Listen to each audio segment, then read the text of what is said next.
Hey, it's Chronologically Gaming, the only channel that's perpetually retro because we're playing every video game in order of release. Adventures in Video Game Land. Welcome everyone to February 1982. We last left off with Star Blazer on the Apple II, and we're just going to truck on and play and play and play. Our next game is Zap'em for the IBM PC or MS-DOS. Let's check out Zap'em, another game that I believe is just self-published because there's no box for it.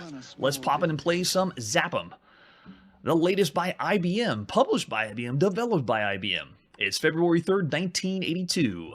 Oh yes. There we go. Oh, and they have the date right here on the front, February 3rd, 1982. Version 1B. Do you want instructions? Yes. What in the world is Zap'em? You are the reverse arrow. It is supposed to be a fighter with a rakish inverse swept... that's kind of a stretch. So now we're playing as a reverse arrow. Your mission is to zap the invading Horde ships in your path. The Horde is a huge mass of drone ships that is trying to get past the Imperial fleet and into the rich homeworld systems. With this long of an intro, it's got to be a few blips, right? I mean, this is early IBM. The Horde ships are unpredictable. There are some ghost ships that will take more than one hit or vanish upon being hit without a score increment. The controls are simple, up and down, and F1 to fire. Okay. Press any key to start. Good hunting. Your name, please? I wonder if they keep score. We'll say Chrono. Your last score, I got 10,000 last score, I guess? All right, we're in. We are the reverse arrow. And yeah, we just move up and down and fire at the blips. Did we need the story? I don't know. The score is pretty mediocre, but it looks like fuel's running out, so it's just a time-based game. But oh man, so simplistic. It is a shooter. The barest bones that you could get for a shooter, that's for sure. Can you even see the shots on the screen? Because they're so tiny. It's early IBM. This is the best way to describe it. Wow. Yeah, so there's Zap'em. Of all the games we played up to this point, it's in the bad range. Slow. It works for the most part. So it's not broken, but I'm going to say 1.5 stars for Zap'em. It's way down there. All right, and with that, let's see what our next game is. We're still on the Apple II, and this is Pyramid. Let's check out the latest ad for the Apple II. And find a single. Watch what you can do with this Apple II personal computer and any color TV. You can store over 100,000 pieces of information and find a single piece instantly. 100,000? You can print your own reports, talk to other computers and get information like Dow Jones reports, chart your biorhythms, teach your children math, improve your chess game. Physicians can use it to get continuing education credits, and there's lots more. Physicians? That guy sounds like he's going to go do an infomercial right after this commercial. It slices, it dices, all in your Apple II. So this is Pyramid for the Apple II. This one, we don't really have a lot of artwork either. In fact, I think I have a fake disc and a screenshot. Very difficult to come by this one. We're going to pop in and play some Pyramid on the Apple II. This is by Unusual Software. February 1982. And with no manual, we're going to kind of wing it on what the game is. Hopefully they have some kind of instructions. Oh, nice, the Apple II wipe. Unusual Software presents Pyramid. Oh, very fancy. 3-dimensional. Oh, there we go. We do have instructions. Okay, so tell us what it is. How do you play Pyramid? Not to be confused with $100,000 Pyramid, where when you try to look this game up, that's all you get on the Apple II. It's more impressive than Pyramid. Okay, so this is the instructions. Pyramid's a game for those who are looking for intellectual challenge, those who are looking for a game which they can play in the company of a friend or family member. Isn't that most games? For those who are stimulated by tension, excitement, and for those who like the atmosphere of fierce competition. This game is strictly for 2 players. The goal of the game is to fill the side of the pyramid with legitimate English words. These instructions will teach you the basic rules of the game, but you'll have to explore the fine strategic aspects, develop your personal style, and discover the way toward victory. These instructions will show George and Susan, 2 fictitious players, starting a game. Let's see the playing field. So, interesting way to do the instructions for a game. Actually giving screenshot examples and then phrasing what the instructions are going to go through. All right, so I'm hitting enter, possibly loading. Oh, let's see George's side for player 1. Press any key. All right, so it's making a sound effect. I didn't see anything that George was doing, though. The instructions are frozen. I'll try break. Break isn't even breaking it. No, so the instructions don't tell us how to play? And the game might have froze? No, George and Susan, you broke my Apple II. Yeah, I'm getting nothing. Well, not surprisingly, here on Chronologically Gaming, you play a home computer game and it might crash. Well, let's try without doing instructions and just play the game and see if we can wing it. What'll happen then? This time we'll fast forward through all the mumbo jumbo. Beautiful. All right, so this time, let's just play Pyramid. How do you play Pyramid? Another very hard to come by game for the Apple II usually gets lumped in with other games that have the word pyramid in them. Oh, are we still like super fast? Oh, we are. Whoops. There we go. All right, so this is left player. That'll be me. With giant font. Right player. Let's do Batman. Value changing rack? Sure. Skill factor. Let's do 5. Should bidding be included? Yes. Sure, why not? And then start the game. Oh my gosh. That is ear-piercing. All right, so it begins. What do we do?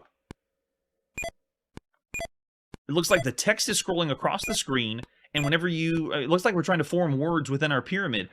But for the life of me, spacebar enter doesn't work. Let's try different commands. Not even break works. It is responding to something, but I should be able to grab letters, kind of like Scrabble, bring it to your board, and then fill up the side with words. And you're competing against your other person. But let's see, is it on Apple joystick? It's not using Apple joystick. All right, so I need to be schooled. If anyone knows how to play Pyramid, the manual does not exist in any scans that I could find.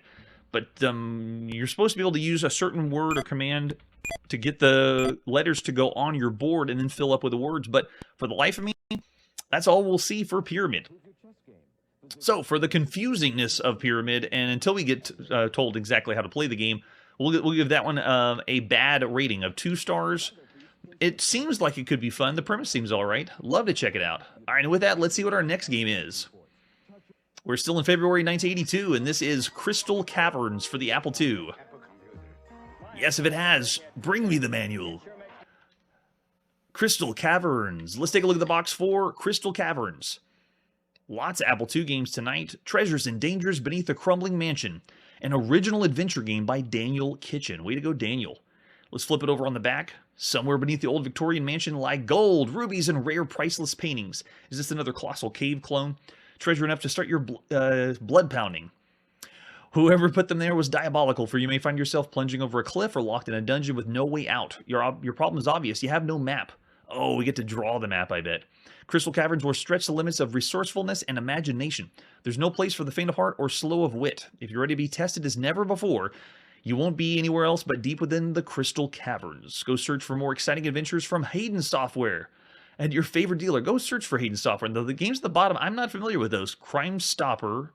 Wait, I think we have played Crime Stopper. But Final Conflict, Microscopic Journey, they're not jumping out to me. Maybe they weren't memorable if we've already played them. Let's see what other artwork we have for Crystal Caverns. Crystal Caverns reminds me of the 1991 DOS game, Crystal Caves. But I bet we're not going to play that. And there's our 5 1/4 floppy disk. Hayden Software, 1982. Oh, it's text adventure. We do have the manual for Crystal Caverns. Thanks, Daniel Kitchen, if you did the manual. It's an adventure game for the sleuth of an appetite for mystery, danger, and buried treasure. To complete it, you have to seek out treasures hidden in the mansion, caverns below, stash them in the right spot in the mansion. Yep, it's Colossal Cave. Very similar, Colossal Cave. This one we need 48K. Again, they are maxing out memory in 1982. We don't need to know loading instructions, but for moving, it's the cardinal directions, and then up and down to go up and down ladders and staircases. Pick up objects, I for inventory, score, restart, save, restore, and then it accepts full sentences. Nice, not 2-word text parser. Open the gate, pick up disk, knock on door, destroy entire computer. Crystal Caverns is subtle, complex, and devious. Imagination and persistence are your most valuable tools. Pick up anything that looks vaguely useful, move, dig, under or open anything that appears suspicious or rattles, but be careful. You may find yourself plunging over a cliff or locked in a dank cellar without a key and no way out. Take notes, make a map, and save. Very good advice. And back in the day, whenever you played these text adventure games, you were going to die a lot. All right, let's play some Crystal Caverns. It's February 7th, 1982. The release of Crystal Caverns by Hayden Software. What's going to happen in the Crystal Caverns?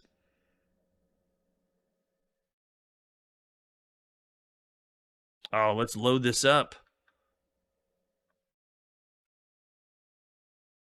We've seen so many different operating systems within Apple II because we've played so many games on the Apple II that have been preserved either by pirates, cracked, so you can play them nowadays. So we've seen them all. Crystal Caverns by Daniel Kitchen. Getting Mystery House vibes, anyone? By the picture on the front? There we go. Imaginative System Software. Published by the Hayden Book Company.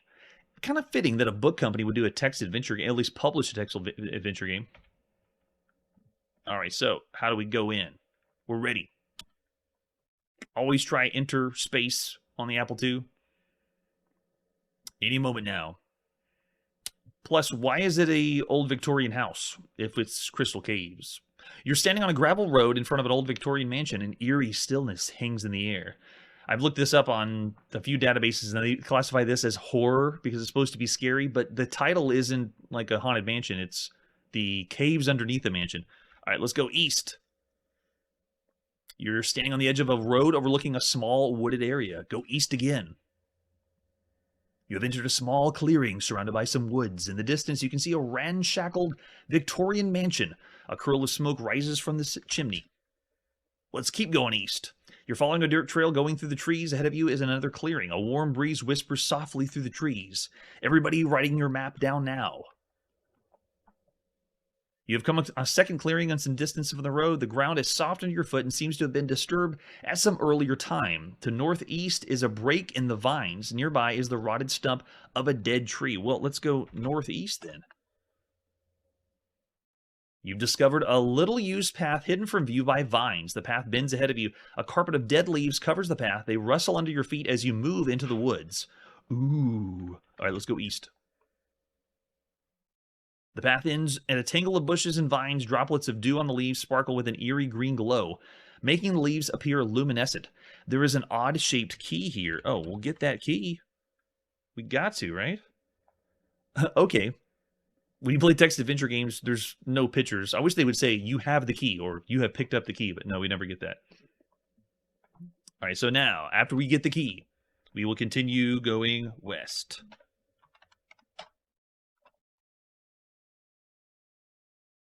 And we're back here. Yes, good. Got it. So this means when you first played Crystal Caves, you had to know to go east, and then east, then northeast, and then make your way back to the beginning where you were before, where the rotted tree stump was. Amazing. And at this point, Chronologically Gaming is finding and looking up every walkthrough we can for text adventure games because they are extremely cryptic. So at this moment, I am following a walkthrough instead of ransacking my brain trying to figure this out. But that's what you would do in 1982. You'd be stuck here for a long time. All right, so we're going back the way we came, but you would have to know to go all the way the other direction to find the way through this gate that we see now. Unlock. I don't know the word. I know, because I can't spell it. Unlock gate. The gate is unlocked. Drop key. Gotcha. All right, so now we are west. We're now in the front lawn of the mansion. Lawn's overgrown with weeds, underbrush, except for the foliage. The lawn appears bare, and the gate is unlocked. So we'll go northwest. You've walked around the side of the house. There are a few windows here, but none are on the ground floor. The house is grayish-blue with the tint of age. The lawn here is covered with dead branches. We'll go southwest. You're at the back of the mansion. In one corner, there's a small shed, and there's a boarded door. We'll go east. You're now on the front of the door on the back of the house. The boards are thick and nailed on securely. The door has some sort of message carved into it.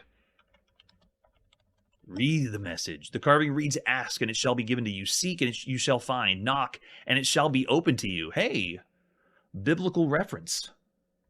So now northwest. By the edge of the back door of the old shed, peeling paint and webs move slightly in the wind. A large dead tree trunk is lying here with an overgrown garden. The shed lies north. And we'll stop there. Crystal Caverns is another game that is making you feel like you're in a larger world. I was going the way you're supposed to go, but back in 1982, you would wander around aimlessly and be drawing the map of all the places that you have, or how many scenes or screens you can go to, even though there's no graphics. So for the time, though, a more advanced text parser, I'd still give this one 3 stars. Average game for a text adventure if you wanted to, so way to go, Hayden Software. And let's see what our next game is after that. We're next going to the Atari home computer, and this is Juggler. When you first think of this, you think it's Gypsy Juggler, like we saw back in the 70s in the arcade, but no, this is not. This is by IDSI. Juggler for your Atari. It's an extremely boring box. Innovative Design Software Incorporated is IDSI. Any other artwork we have for Juggler? The advertising flyer with all the computers at the top. There's the Atari 400 and 800 with, I can't tell what the one on the far, the second to the left one is. It looks like it might be an IBM, but I know there's the Apple II there, and then, yeah, the 800 and the 400 are there.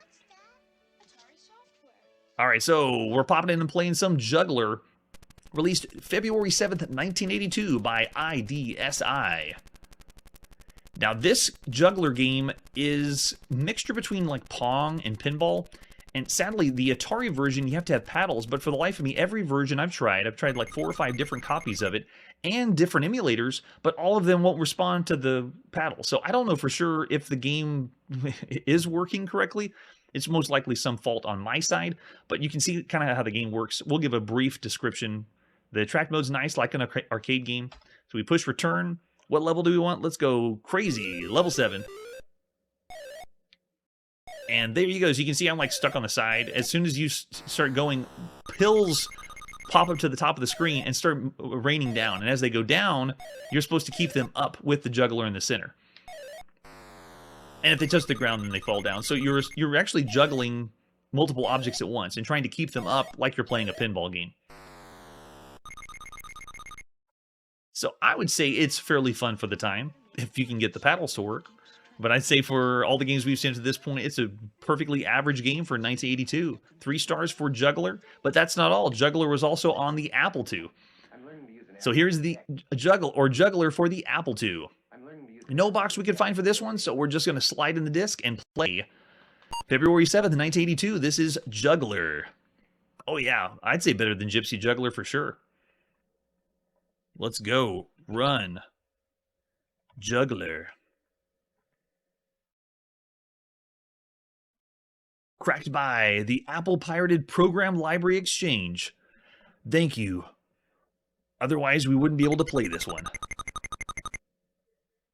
Yes, now we're in. There we go. So same attract mode, and you can see the same controls we had before. This one doesn't use the joystick for Apple or the paddles, and it's possible that it uses the adapter for the Atari, but we're just going to go keyboard. Here we go. Return to start. Let's go crazy again. Level 7. We are game masters here. So all you got to do is keep the pills up, which look vaguely like Super Mario pills. Or Dr. Mario pills. We haven't seen that, though. You don't know what that is. It's 1982. Forget what I was talking about. And eventually, if you can keep them up long enough, they're going to keep bouncing around. So it very much resembles you're playing a ball and paddle game, like Pong, but with, you know, an animated character and objects, like balls. And you keep them up, you can bounce them into different areas. So it's very reminiscent of you're just blending pinball and Pong. And I dig it. Done very well. Physics looks really nice. You can see on the left side, it almost shot out like it was, like it was pinball. Whoa, that was close. It's just, can you keep it going? So a really fun, colorful time waster for 1982 that runs... Oh, missed it that time. Runs very well, nice and fun. So a single screen game, I'll still say average for the time, 3 stars for Juggler. And with that, let's see what our next game is. Where are we going now? We are on the TRS-80, and this is Maze Search. Another tiny game, very small game. Very bizarre that we found this one to show on the channel. There's no box for it because this one was by James Guerin in February 10th, 1982 for Softside Magazine. So the February issue of Softside Magazine had a contest for who could port games to the TRS-80, and James won. So this is it. We get to see what he did. Way to go, James. He did it all in BASIC, so we'll be running BASIC on our TRS-80. Let's go.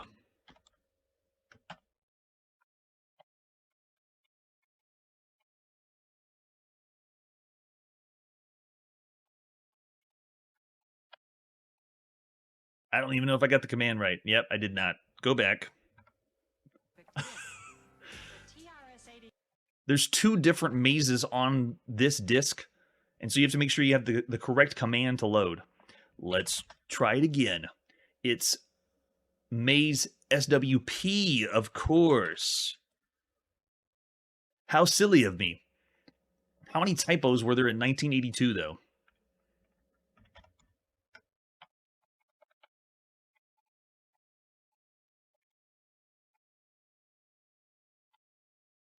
Is that it?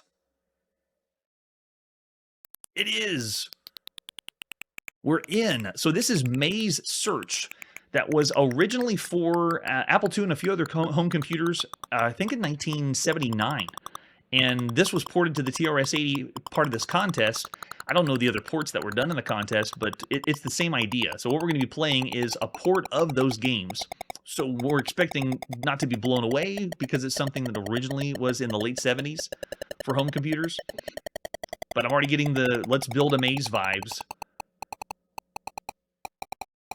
But don't think maze like Pac-Man. This will be just a straight-up maze game.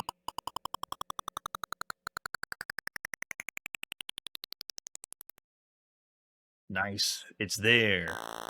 This has, yeah, no joystick support, so you use keyboard only. I am an asterisk. If you're playing Chronologically Gaming Character Bingo, you can add asterisk to the things we played as on the show. The worst thing we ever played, though, is still the colon. Playing as a colon was the most demoralizing thing ever. Alright, so I guess we can make our way around the outside, but all you do is you move around with the asterisk, go pick up everything on the screen. They're timing you to pick everything up, so you move yourself around the maze, pick up and collect all the objects, and then once you do, then you're done and it builds a new maze. And you have a great time, pass it over to your friend, who's most likely playing the Atari VCS on the carpet right now. But a very fun distraction if you're wanting to play something like that. And this, again, was published in a magazine. So just think of it as something that was you could type in on your TRS-80.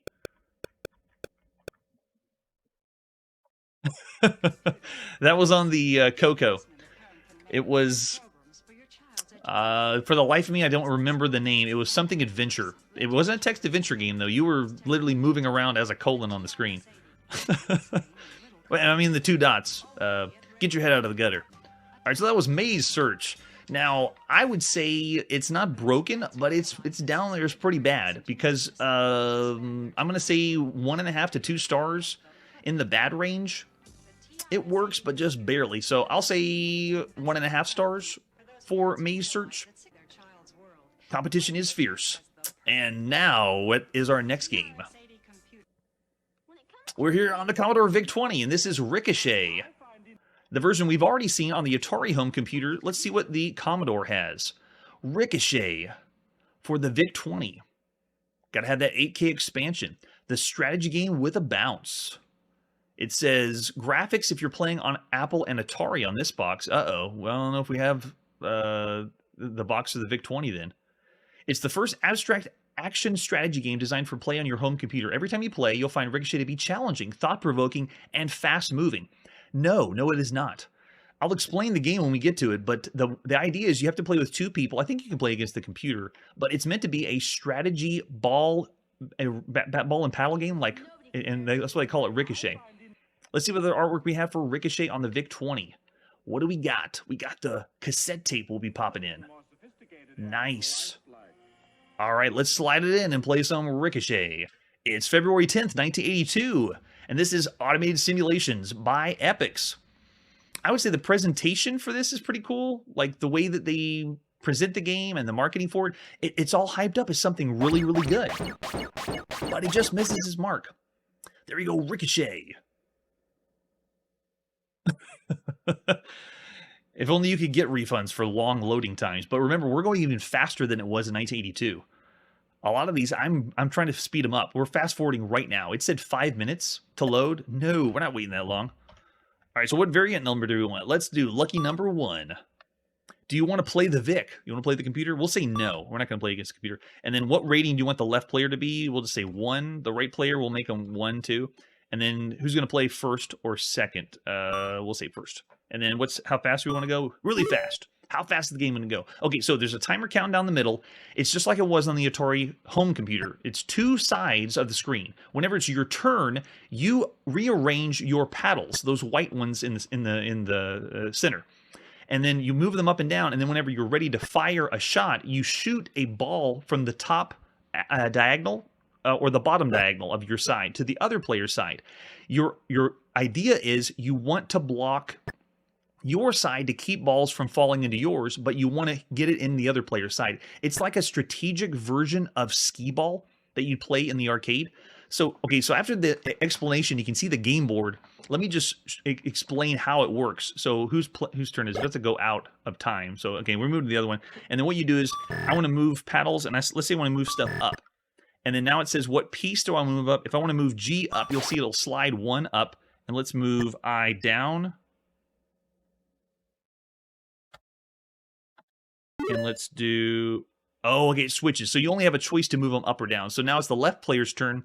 I say, let's say we move some paddles down. Let's move C down, and E down, and F down. And all you're doing is you're making a defense for when a ball is fired. So now let's say I'm done, and I want to actually fire one. So let's fire a ball at the top, from the top. So it's going to shoot out of the top, and it went somewhere and ricocheted back in our own goal. So let's fire it again. So now it's the other player's turn. They fire. Let's do the bottom. Here it comes. And same thing, it bounced off a paddle, and when the paddle gets bounced off, it turns to the side. And then you do it again. Fire. Let's bounce it off the bottom. Go! So you see it's bouncing and ricocheting all around, and then it made it over into the far left side. And that's how you get points. So the idea is interesting. It's a cool idea. But the way this is implemented is just bad. It is slower paced, and the controls are very difficult. So I can see maybe in a more modern sense, this would be a really cool game to play like on a phone, or something you can touch to move the paddles around. So you're supposed to block your side and then give a chance for the other player to block their side, while you can also attack them. But, I mean, let's do top. Go! And see, it shoots, ricochets off, changes the paddles. And then if you make it in the other player's goal, you can even hit the ball to smack the side where their ball comes out, and you get more bonus points for it. And you just keep going back and forth. So a turn-based strategy game meant to be like a ball and paddle game. But I'll say the same I did on Ricochet for the Atari. The idea is cool, but it's bad. The implementation's bad. It's not very fun, considering the other games we've seen up to this point. So 2 stars for Ricochet. Doesn't quite hit the mark. The best of the bad, though. All right, let's press forward and see our next game. We're next on the Apple II, and this is Lunar Leeper. Oh, I love Lunar Leeper. We saw this on the VIC-20. This year in 1982, it's the release on the Apple II. Let's take a look at the box for Lunar Leeper. Yes, created by Chuckles. Gotta love Chuckles. This is by Sierra Vision, or Sierra Online, which I believe they've officially now become Sierra. So I think we're only going to see Sierra Online now, and not Online Systems. But I don't know for sure. We'll see as we press forward. And there's an example of a screenshot. Let's see any other versions. No, just 2 different cracked ones. All right, here we go. Let's play some Lunar Leeper by Chuckles. Same person who did the VIC-20 version, and VIC-20 was incredible. I'm going to speed up through this side. It was one of the best VIC-20 games we'd ever seen. I couldn't believe the VIC-20 did what it did. All right, so we want to get joystick for sure, and we're in. All right, so same controls as before. You have 2 buttons on the Apple joystick. No, don't kill him. Oh, you suck. So these are the leapers. The Lunar Leapers are these aliens that jump up in the sky. When you go down to the bottom of the screen, you can't shoot. Your ship won't go that low. So you have to wait for them to leap up when you get nearby and then fire at them. But the cool part of the game is you pick up your buddies and rescue them and bring them back. Over here, right above my shoulder, right on this side, oh, my fuel's going down really fast. That's your fuel bar, and this is where you refuel your ship. And it keeps going down the whole time, but you make your way across. Firing shots makes your fuel go down, and you're just supposed to rescue everybody off the planet. Pick them up, and then come bring them back over here. Looks like we got 5 lives left, and it has a slight radar at the bottom of the screen, but it's not done as well as the VIC-20. The VIC-20's radar was even better. I just think the VIC-20 was just impressive that it could do it. Just make sure you always refill. Oh, I see. So this one doesn't use your fuel or energy tied into the same meter as the VIC-20 was. This one, it has a meter that shows all your shots on the right side. So you can see how many shots you got left. Uh-oh, where's the fuel? I need to refuel. Oh, no. There it is. Okay, it's doing the bar at the bottom to show we're using a paddle control. That's really cool. But the scrolling's awesome. Very nice for the time. No!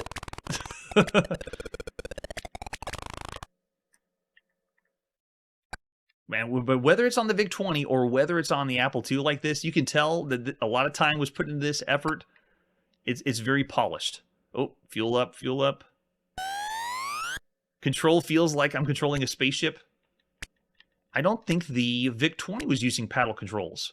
I think it was using joystick, but this one is. It feels fine-tuned. Starfield in the background's a blast. Yeah, this feels like a long-lost arcade game that never existed before.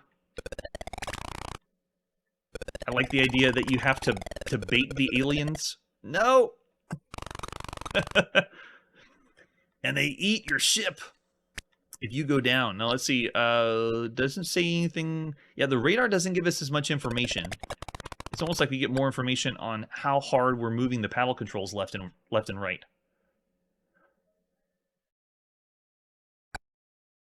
Still a blast. This would be a great find in 1982. In 1982, you go to the store to buy a game, you don't really know how well the game's going to go. You have advertisement flyers. Oh, you're losing fuel. Nope. Quick. Quick. I don't think I can do it. Oh, man. Lost it. I just want to know, back in 1982, when people would buy a game like this, they don't know exactly what they're getting until they get home, and then they realize how much fun they're having. Because there's so many duds out there. We played them. We played them all.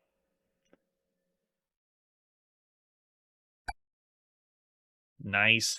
It also gives me vibes of Choplifter, which is going to be coming out. You go rescue and then come back. The controls are even better than the VIC-20. I'd say the VIC-20 looks a little bit better. But it plays so well, lots of fun. They're also generous with the lives. Nope, go.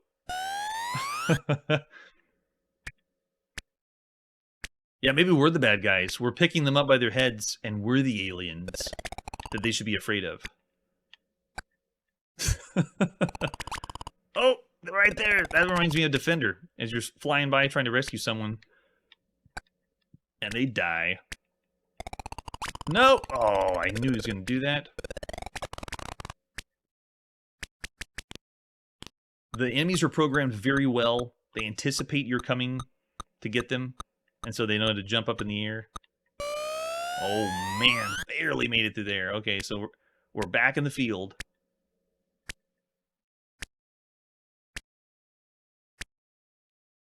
I'd say the Apple II computer has given us some of the most ingenious games.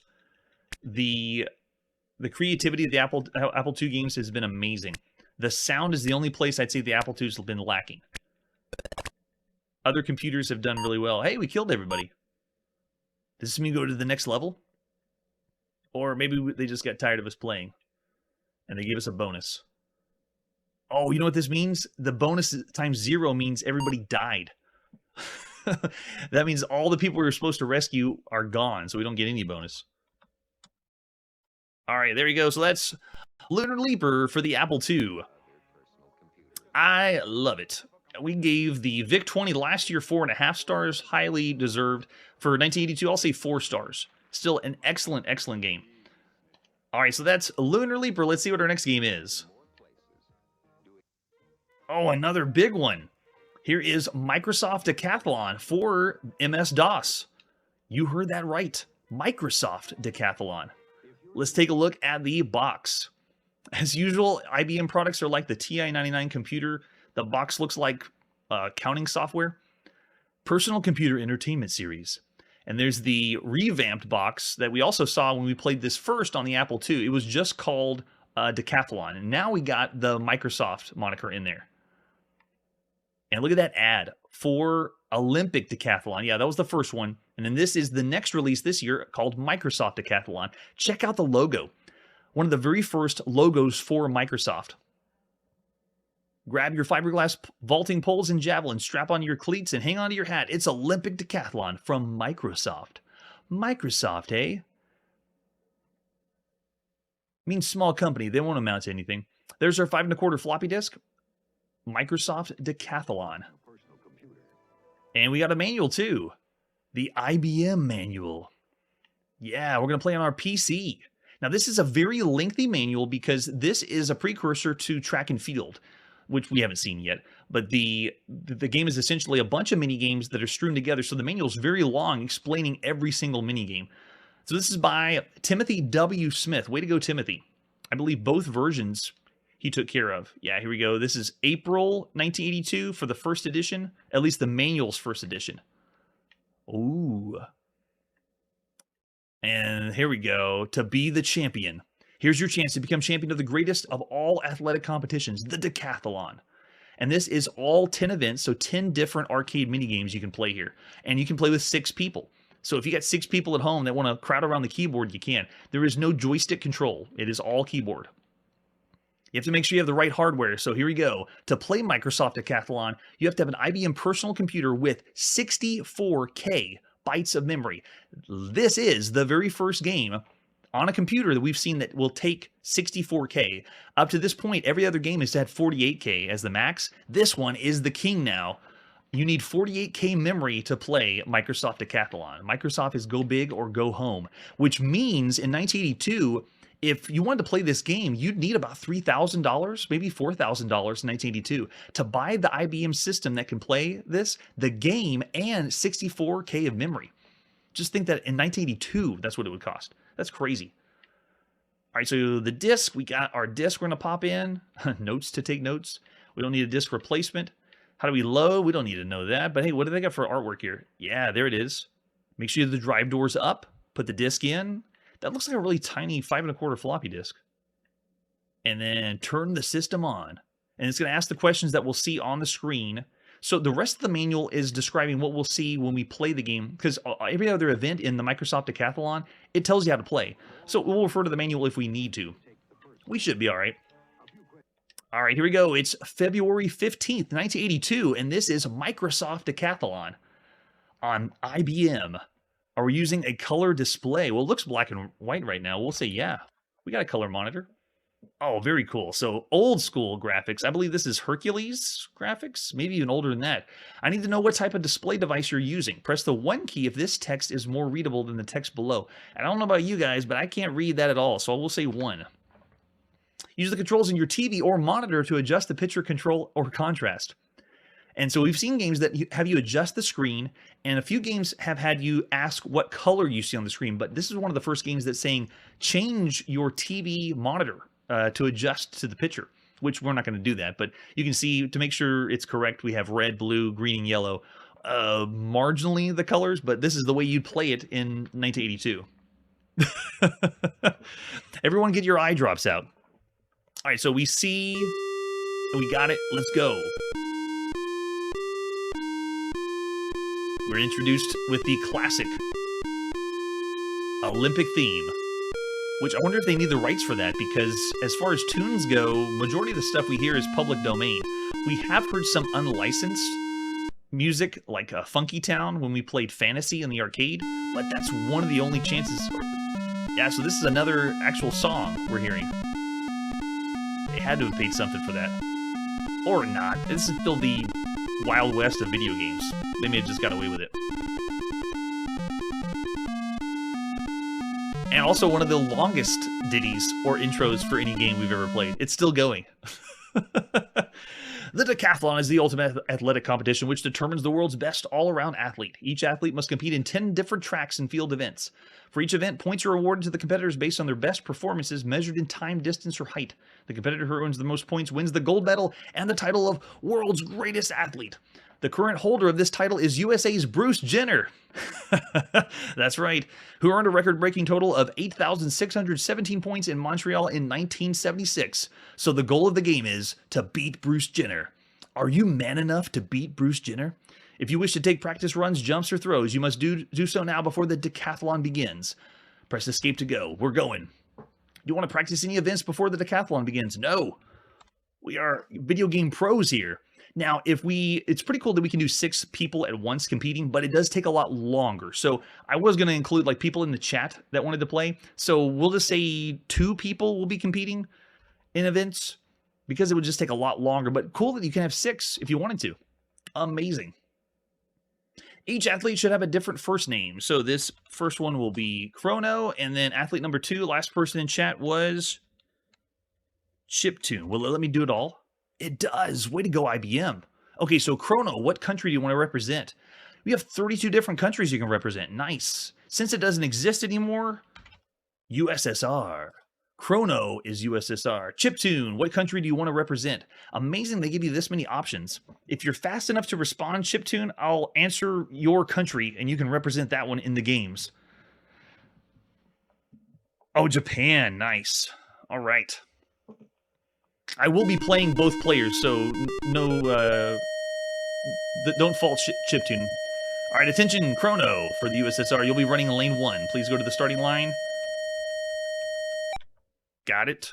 After the long beep. And then Chiptune will be running in lane 2 and use the bracket keys for that. Cool. So it's like you're using your feet. You know, you're tapping your feet on the keyboard. That's cute. On your mark, get set, go. And then you just mash the keyboard as fast as you can. Oh my gosh, and it's so tiny at the bottom of the screen. And Chiptune's got it in 12.9 seconds. And then you can look at the standings. So it looks like Bruce Jenner did it got 819 points, and Chiptune was close, 756. And then Sweden was competing too. They tied with me, okay. So you escape to continue, and you move on to the next event, which is the long jump. So every event, it tells you the instructions. You can take off for your first trial. What will the speed of your run-up be? 1,000 centimeters a second. All right, so what's with the loud beep in the background? It's flatlining, like we're in the hospital. Press the X, spacebar begin, X to plant your foot, enter to jump. Space, X, enter. Okay, here we go. Space, X, enter. Finally, the beep went away. Oh my gosh. I swear I wasn't holding my hand down on the keyboard. You jumped 16 degree for 769 centimeters. Escape to continue. Let's go. So Chrono's up. I don't know why you would want to go slower. I guess if you wanted to time it better, because this means your run comes really fast.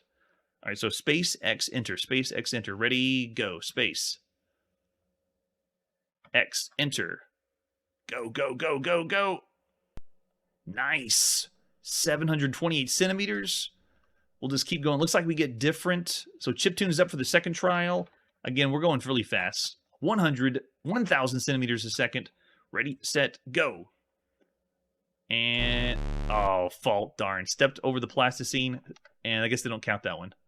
All right, so now Chrono's up. 1,000. Let's go fast. Ready and go. Gotta watch quick.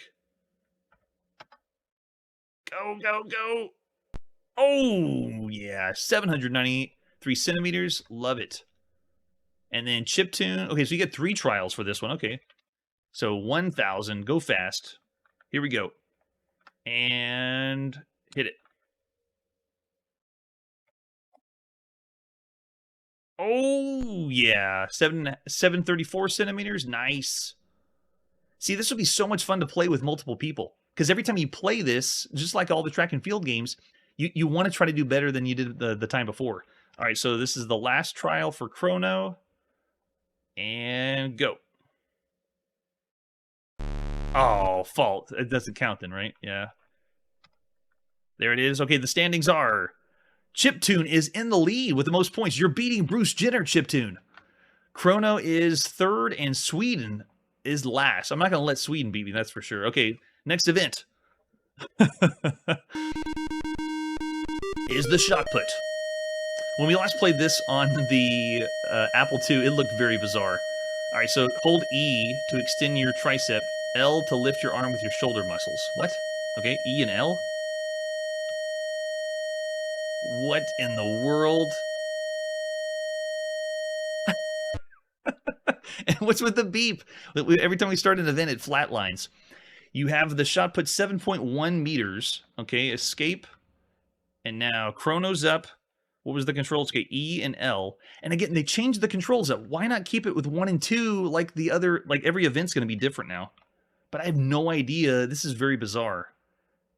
Looks like a scary looking mannequin. All right, let's try it again. Hold L and R. Let's try both at the same time and see what happens. I think it landed on my head.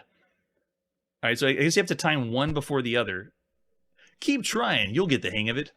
Sometimes you won't. Chiptune will be on the front of the Wheaties box. Love it. All right, so now Chiptune's up again. So let's do E first, then L. So E, and then L. I don't know if I have the timing right. Wow, okay, it worked. Put in 10.7 meters. So this one's based on your timing of when you do it. This is so much fun, though. For all the games we've seen to this point, the Apple II was okay. It worked fairly well. This one's much better on the IBM speed-wise, because you spent $3,000 to play the game. Okay, so let's do it again. Hold down E, and then extend the shoulder at the right time. Go, go, go, go, go. I don't know. No, it didn't go as far. 9.4. Oh, I think it's showing you down at the bottom. It's really hard to see the color. Can you even see the bottom? It's showing you the horizontal and vertical angle. You can see right there. You're supposed to use that to help you out. Yeah, Chiptune's pretty good at this one. Yeah, this would be such a blast to play with lots of people. With 6 people alternating, this would be the party game of 1982. One of the first we've ever seen on the show. This is the party game of 1982 right here. Oh, yes. There it is. 13.6 meters. Love it. All right, so what are we doing? Bruce Jenner is back. He's at the top. 24.93 score. Chrono's right behind him. And then Chiptune is in third. And Sweden. Good. Sweden's not in the lead. All right, let's see what next is. Next we got the high jump. With the insane beep. You have 3 chances to clear the bar. The crossbar has been placed at 135. Do you want to attempt this height? Sure. 135 centimeters. Spacebar begin, X and enter. Okay, space, X, enter. Space, X, enter. Here we go.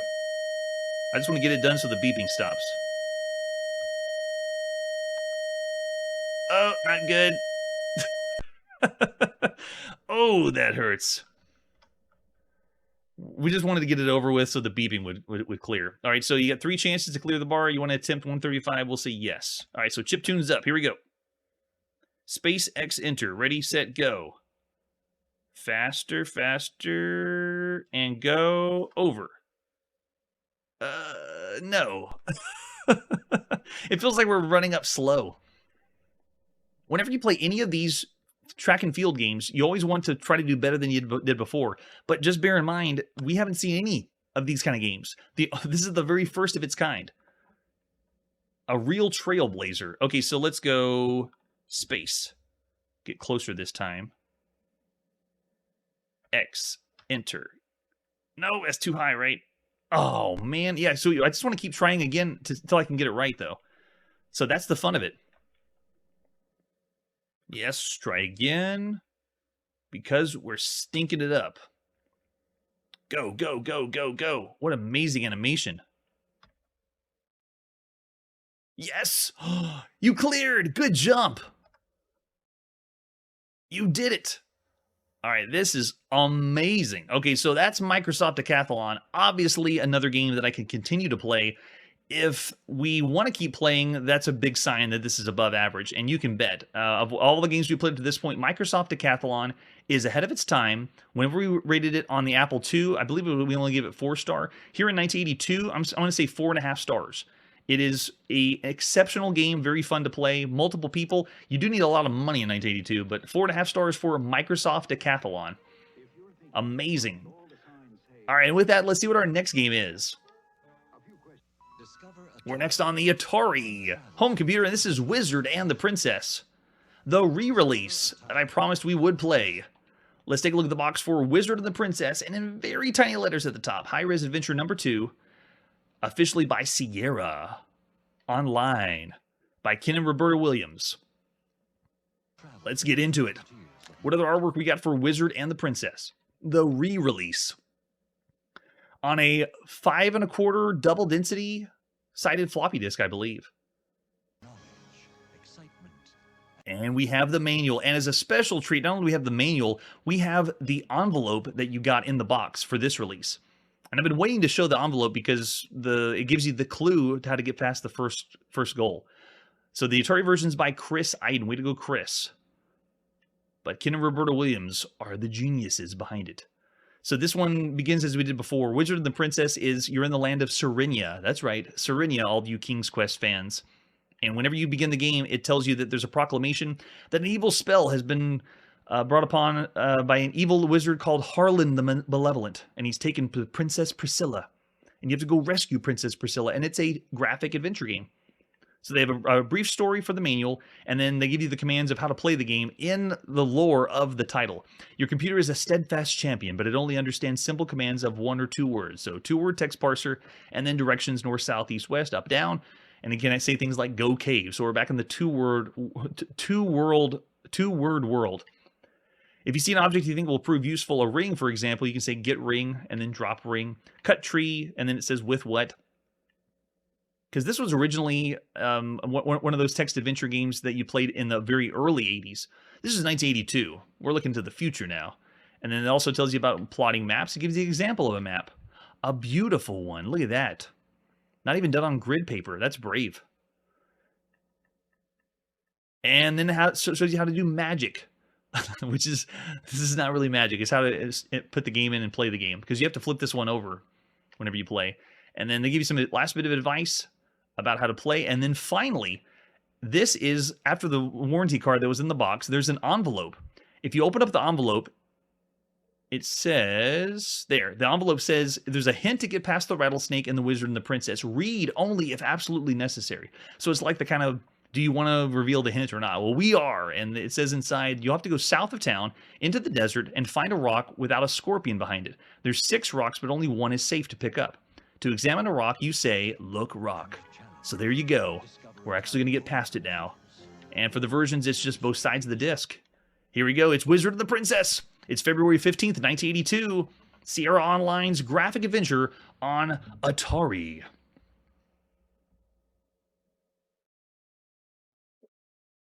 Love the presentation, the nice fade of the Atari graphics. Yes. 1982, and I believe we accidentally loaded this one up when there was another version that was there before. So I did this one to show off the box and what you got inside, because this is the 1982 experience. All right, now we switch over to the other side of the disc, go to side B, and let's go. If the triangle appears blue, press the start key. If it's not blue, well, we'll just pretend it's blue for now.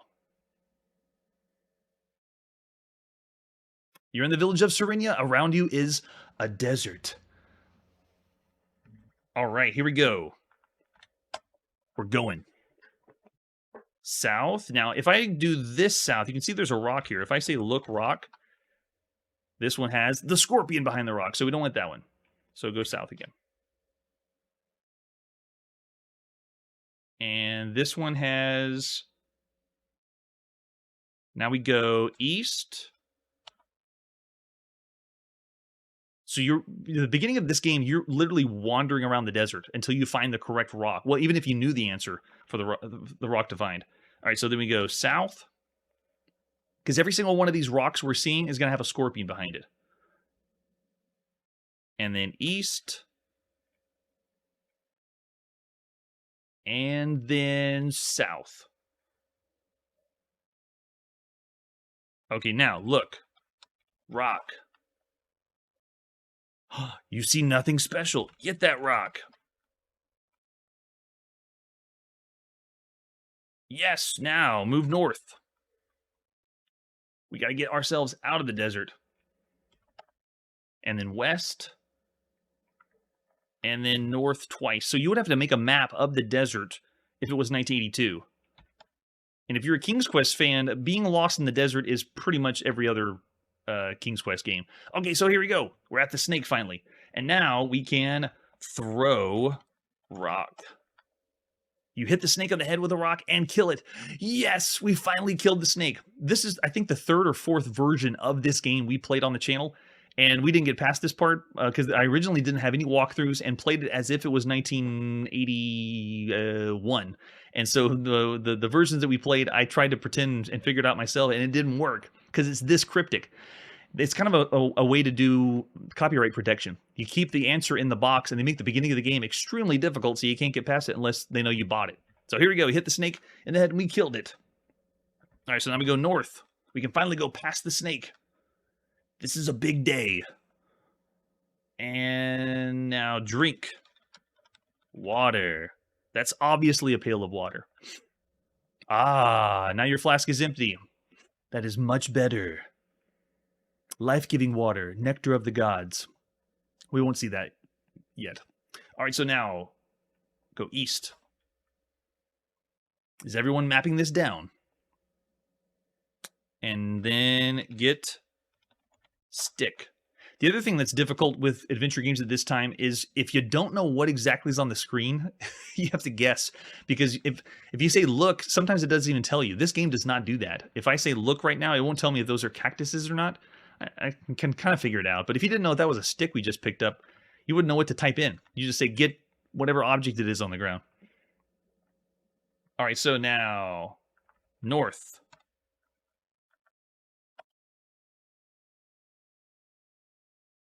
And west. Ooh, pretty. Now, see, what is that? Get necklace? Huh? Ah, it worked. Nice. Just took a shot in the dark. And now we go west.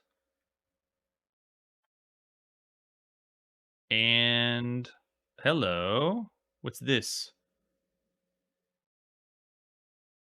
Go south.